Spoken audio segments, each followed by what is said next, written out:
Buenas noches familia, el Señor los bendiga. Me alegra saludarlos por este medio. Soy Paula Vázquez y quiero compartir con ustedes este mensaje. Así que los invito a que estemos atentos y a que oremos para recibir la palabra.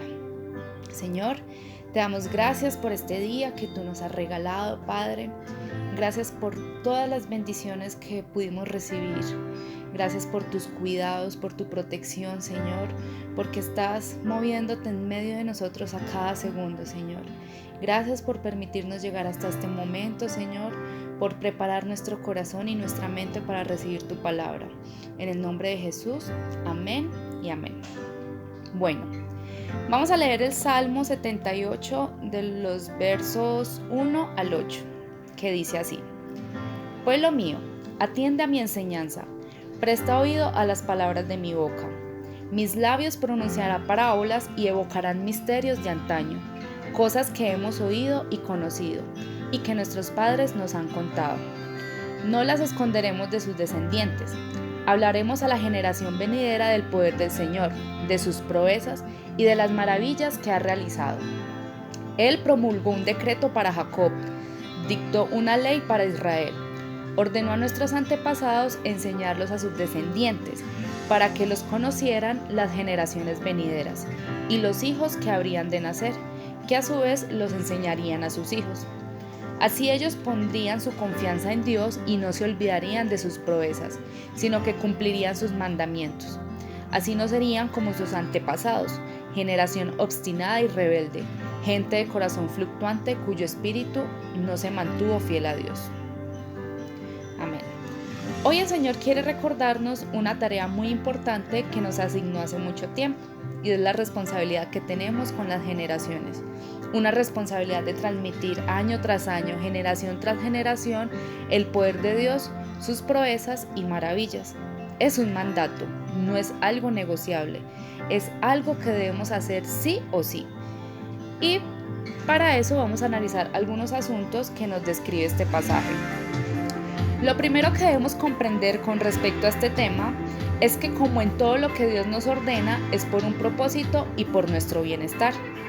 En esta orden en específico, el propósito lo encontramos en los versos 7 y 8, donde vemos que el propósito principal es poner la confianza en Dios. Cuando una persona logra poner su confianza en Dios, entonces pasará lo que dice el resto de los versículos. No se olvidarán de sus proezas, es decir, que pase lo que pase, sea cual sea la situación, no será tan grande para hacer que lo que Dios ya ha hecho antes sea olvidado. La confianza en Dios también los llevará a cumplir sus mandamientos, y esto tiene mucho sentido. Pues si una persona desde que tiene uso de conciencia empieza a ver que hay un Dios que cuida de él, que ve a sus referentes depositar su confianza y obediencia en Dios, y ve cómo Dios bendice esa obediencia, en algún momento va a querer que ocurra lo mismo en su vida. Entonces se hace como una operación mental, algo tipo como: ve, yo he visto que a mis papás les ha ido muy bien, han sido muy bendecidos, en medio de las dificultades o pruebas acudieron a Dios, Dios obró, entonces ve, yo también quiero eso. Pues lo que debo hacer entonces es acudir a Dios y ser obediente a Él. Y es ahí donde empieza la obediencia a Dios y el cumplimiento de sus mandatos.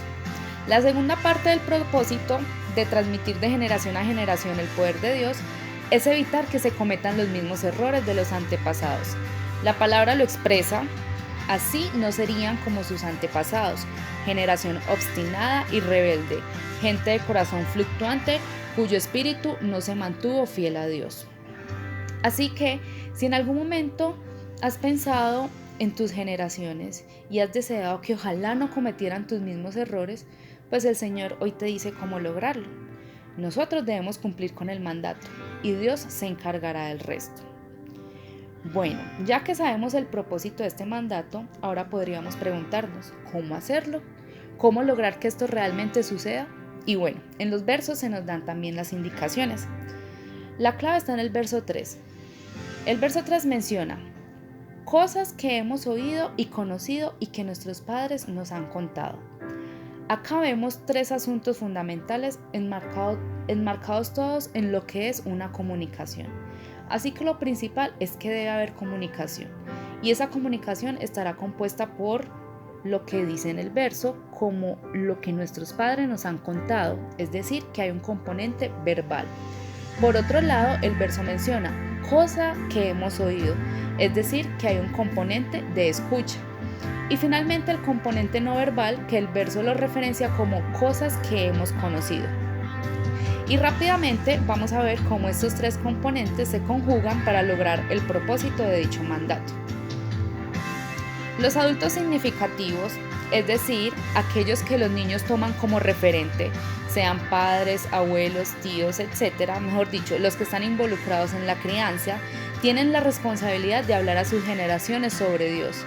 El verso en reiteradas ocasiones menciona la acción de hablar, lo cual ya supone un reto en medio de una generación que está creciendo en la virtualidad, generando cada vez más que los espacios de conversación giren en torno a mensajes de texto. Pero en este caso es primordial que haya un mensaje oral. Este mensaje puede venir de dos fuentes. La principal, la palabra de Dios, lo que Dios ha hecho a través de la historia de la humanidad. Y por otro lado, las experiencias propias de cada familia, esos milagros específicos que Dios ha hecho como respuesta a las oraciones. Recordemos que otro de los componentes era el escuchar. Esta acción será ejecutada obviamente por quien recibe el mensaje, pero quien da el mensaje debe asegurarse de que su mensaje realmente será escuchado. Y esto nos habla de saber en qué espacio y en qué momento hacerlo. Pues no será lo mismo cuando quieras sentarte con tu pequeño para hablarle de Dios cuando ya está cansado o a punto de dormir, o por ejemplo cuando estén visitando algún parque o algo así, pues la atención no va a ser la misma, por lo que quizás el mensaje no será escuchado. Así que aquí entra la sabiduría del Señor para saber en qué momento del día hacerlo y bajo qué estrategias, teniendo en cuenta la edad de cada generación. Porque no va a ser lo mismo hablarle de Dios a un niño de 3 años que hablarle a un adolescente, por ejemplo. Y el último componente que hemos hablado es el lenguaje no verbal. Esas cosas que daremos a conocer, no por palabra, sino por acción. Pues sucede que a medida que los niños van creciendo, empiezan a hacer el proceso mental de comprobar por sus propios medios si la información que reciben es real. Y esto hay que tenerlo muy en cuenta, porque de nada servirá que hagamos buenos relatos orales de lo grandioso que es Dios si nuestra vida misma con nuestras acciones no van a comunicar eso mismo. Así que cuidemos de afirmar con nuestras acciones eso que hablamos.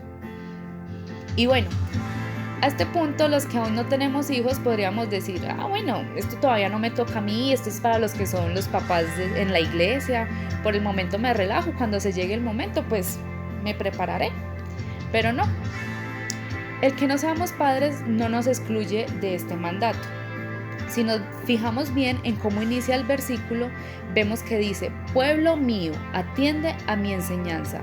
El mensaje no dice, los que son padres en el pueblo atiendan mi enseñanza. No, dice pueblo, y eso involucra a todo aquel que haga parte del reino. Además, es cierto que el verso menciona que los padres deben enseñar a los hijos, pero el verso también habla de generaciones, y esto nos da más campo de acción. Si tú no tienes hijos, tal vez tengas algún sobrino, algún primito, algún vecinito, alguien a tu alrededor el Señor pondrá para que pueda ser influencia y así aportar a las nuevas generaciones.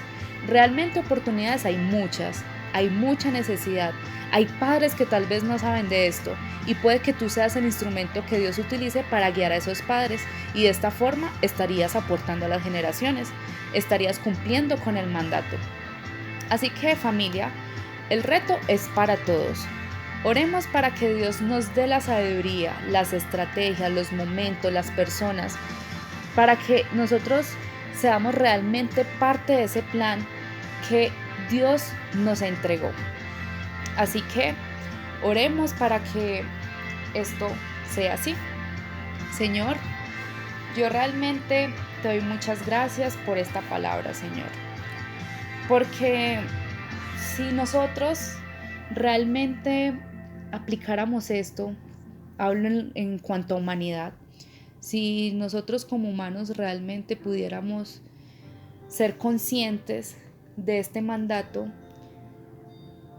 realmente se evitarían tantas cosas, evitaríamos tanto dolor, evitaríamos tantos daños, tantos niños heridos, corazones heridos, heridas profundas, pero sabemos, Señor, que tú eres ese Dios amoroso que hoy otra vez nos recuerda cuál es el propósito y qué es lo que tú quieres.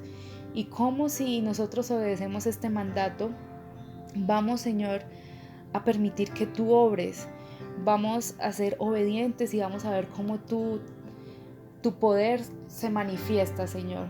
Tal vez a veces nuestra humanidad quiere, o el enemigo también siembra pensamientos en que esto no es así. Tal vez vemos hijos que aunque hemos sembrado la palabra, tal vez hoy no están caminando bajo tus principios. Hemos visto hermanos que aunque crecimos en el Evangelio no caminan en tus principios.